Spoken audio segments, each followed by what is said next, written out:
skills agenza okutuuka okufa ono ye Roger Kent abadde mu studio ya Roger Kent. Okay.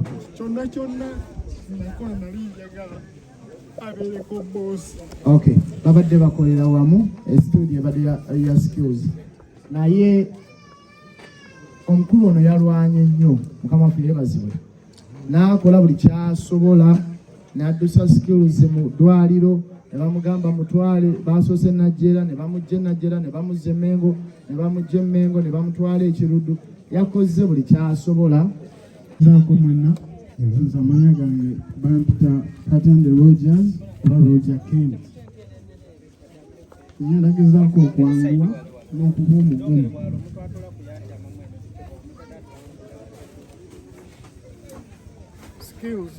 Skills.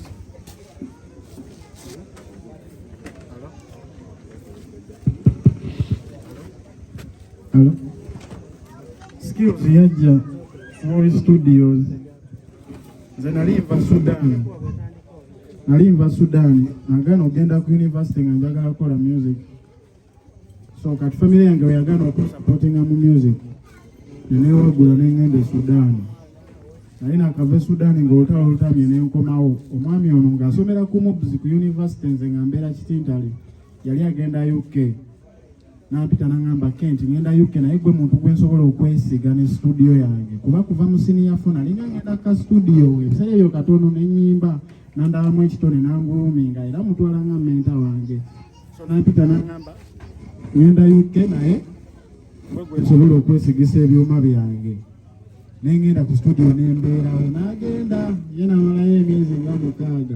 So ng'ajjanga wagenda. Then eventually gwali mwaka 2014 ogwako 2015 skills najja. Weyajja oyo Steve Cuting amulesi. Yatambuzanga bigero okuva eyo gye yavanga eyo ku ttasa eyo waggulu. Ajjanga kagere kacafu. Empale empi bweti bino sibyogera nti mugira jasi njagala mumanye engeri gye twamitingamu nawe wetutuuse. Musajja nga muwanvu nnyo nga empale emutema akasaati nako nga kamutema naye ng'ali hambo nga yasala obuviri bwati bulinga obwamu oti omubala mbuzi. Najja fenale tutunula ne twewuunya ajjamu engatto naye nga engeri gye yali atambudde nnyo mumanyi ekibeerawo nga temuli stocks. Kati ate studio zaffe tuba twazipurufinga bwe yayingira akawookere kasalako ekifo. Najjaawo n'annyonnyola ono katono n'amugamba n'agamba nagendako ne wa Washington n'enziga n'amugamba ebyuma bibyo kubamu.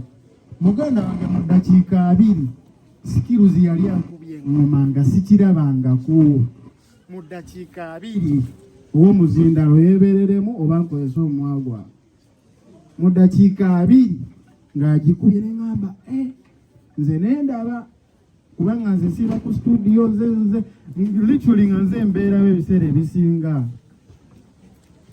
N'agenda ku olwo olunaku nze nendaba kati we yakomawo omulundi ogwokubiri bwe yavaawo mukama wange n'akomplaina n'agamba omuvubuka ali talented naye we yakomawo nga yagajja nga tannayingira ne mugamba omanyi okojje ne mutwala emabbali ne muwasa bbuli n'ekyangwe ne mugamba sooka oyoze ebigere. Okuva gwolwo era bwe twabadde wali muganda wange ono yakinzijukizza ne mwagala nnyo ne musembeza n'avaayo eri gye yasulanga n'atandika okujja nga tusula ku studio nalina akasuuka ke neebikka nga nsula ku kapeti. N'agamba mwana njagala kujja nga nfuna obudde n'ebyuma bino byakabi. Ne mugamba jangu leero nga we neebikka akasuuka ng'enkya yeebikka lwaki kuba yali muwanvu nga tetusobola keebikka babiri. Kasuka sobola kerabira kali kamyufu mwana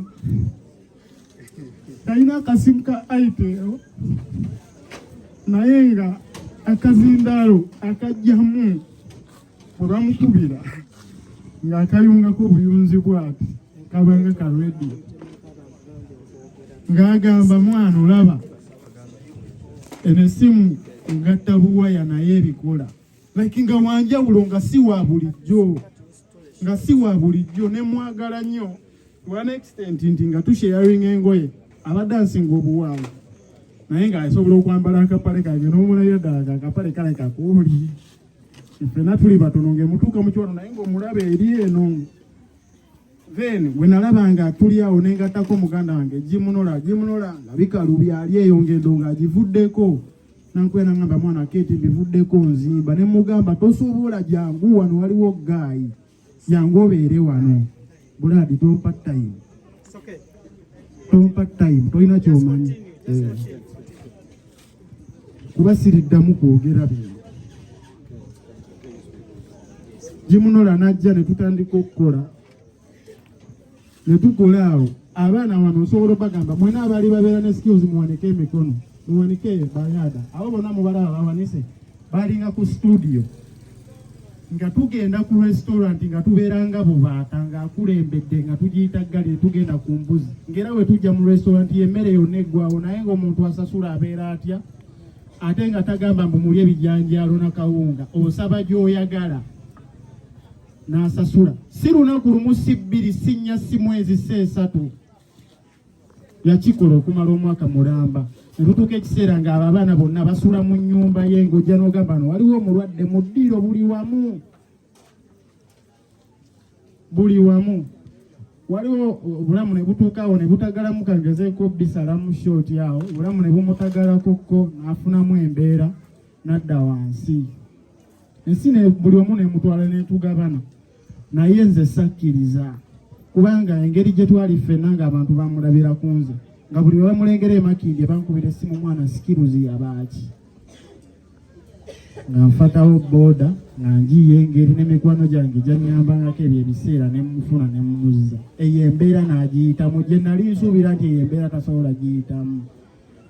Emboozi gye yasembyeyo nyumya ne sikiruzi yabadde ya wiiki emu ekiro Mukama Katonda yapadde sikiruzi wiiki ezo ebbiri ezisembyeyo ebintu byenjogera naye siriddamu byogera nga tuli mu kkuba tooki mu bulamu bwaffe nangamba Kenti okimanyi giri emyaka 10 okimanyi gimunola avuga emmotoka okimanyi Dr. Brain abaana balina amamotoka naye tetulina yadde piki ne Mukama manyi lwaki kubanga tubadde bakozi kati tuli ba boosi ate nga kyekyali ekirooto nti tugenda kubeera ne lebo esinga mu nsi kubanga ekitone kyayina oyo omwana abadde akolera abazungu nga baweereza ennyimba n'azimikisinga nga yagumala nga we kiba kibalemye bamuweereza ebintu n'abimala ne mugamba awo we tulaga naye mwana tulina obeera ba boosi. Muganda waffe namukoo wange bamuyita Dr. Julius askills yagenza okufa nga twakebedde buli kimu olwo dokita n'agamba omusajja banaye sina kyendaba okutuuka omwongera ku lufaaro temugamba nti yabadde nange yabadde n'abasawo kuba oyo dokita atwala Western Region namba ebyuma byonna babikozesezza.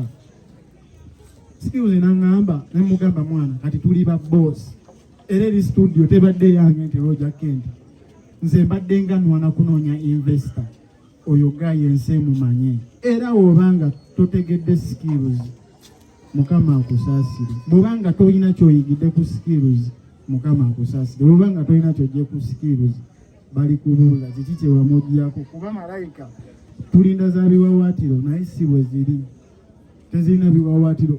Omuntu gw'oyimiridde naye ayinza okuba nga ye malayika nze skills nze ali manyize nali muyamba yali anyamba ebintu byegizembulamu paka ku muko ogusembayo mbadde nsoma yabadde anyamba sinze mbadde muyamba ng'abantu bwe bagamba mwana weebale kumuyamba yabadde anyamba kubanga he has been a driving force nga sisobola n'obulamu n'obumu ekiseera ekimu mukyala wange yambuuza naye kiki ne mugamba oyo wansanga naye nga tonajja mbulamu bwange oyo nali naye oba owulira kikuyisa bubi giwa amaanyi sisobola kumuleka nga naye bankubira ssaawa mmeka sisobola ekyo abammanyi bammanyi ng'ensi entabukako naye ng'omusajja simuta waliwo mikwano gyange gyangamba naye Kenti omusajja lwaki tomuleka ng'era wookingamba sibako kyenkugamba jasinga nkulya ewa nkulya buli ewa. Njagala okwebaza taata wa Skills, njagala okubebaza mwenna.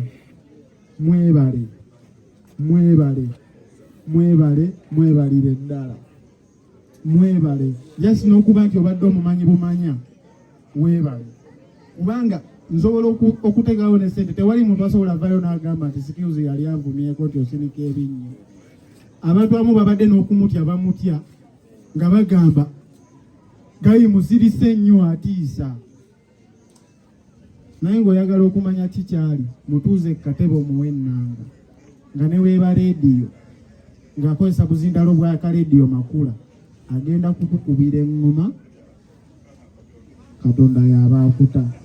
Ku ssaawa esembayo ebigambo Skills bye yatugambye, yagambye mwebale kundabirira. Yabadde tategeeza nze, yabadde tategeeza Dr. Julius, yabadde tategeeza taata we kuba ffe ababaddewo abantu basatu. Yabadde ategeeza ffenna ababaddewo mu buli mbeera. Briefly ku kyatuuseewo Skills ku lunaku olwali lwakumeka yayinamu njagala kano kaincident akasembeera naye yawamu. Yabadde Tuesday.